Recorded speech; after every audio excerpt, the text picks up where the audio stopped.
Bonjour tout le monde, je suis extrêmement contente d'être parmi vous aujourd'hui, même si ce matin mon moral est un peu plus bas. En me préparant pour venir, j'ai vu ma première ride. Ma première ride! Alors je vois qu'il y a pas mal de jeunes parmi nous et je vous jure que je ne suis pas si vieille. Le lycée, ça remonte pas si loin que ça pour moi. Et pourtant, j'ai des rides. Alors je ne fume pas, je ne bois pas, je ne m'expose pas au soleil, mais j'avoue que j'ai pas mal de défauts, enfin surtout un. J'adore le sucre. Les bonbons, les gâteaux, les confiseries, les chocolats, les pâtisseries, bref, tout y passe. Et même lorsque j'essaye de manger sainement, je retrouve du sirop de glucose dans mes carottes râpées ou encore mes maquis. Et je suis persuadée que beaucoup d'entre vous consomment énormément de sucre caché dans l'alimentation sans même le savoir. Alors pour ceux qui ne l'auraient toujours pas compris, le sujet de ma thèse est d'étudier l'impact du sucre sur la peau. Et pour ce faire, je reconstruis des modèles de peau in vitro. Comment, allez-vous me dire? Eh bien, je récupère ce que les centres hospitaliers considèrent comme des déchets biologiques. Par exemple, des morceaux d'abdominoplastie ou encore de prépuce suite à des circoncisions. Attention, messieurs, j'ai pas fini ma thèse.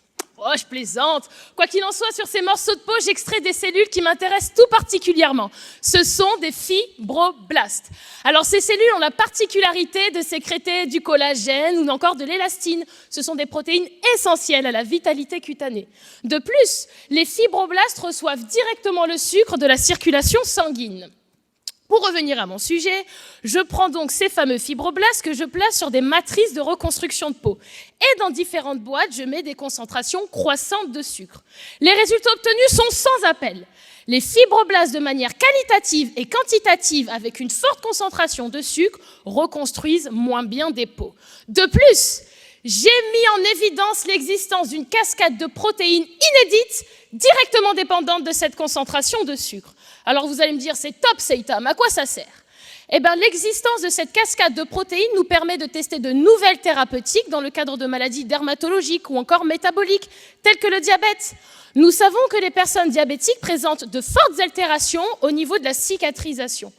Ou encore dans un tout autre contexte, comme au début de ma présentation, les rides.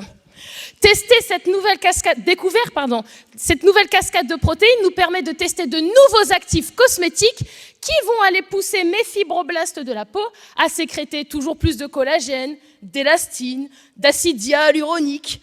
Tout ça me permettant de prendre soin de ma peau de pêche et de manger toutes les sucreries que je veux, en faisant attention, bien sûr. C'est bientôt l'été, je prépare mon summer body.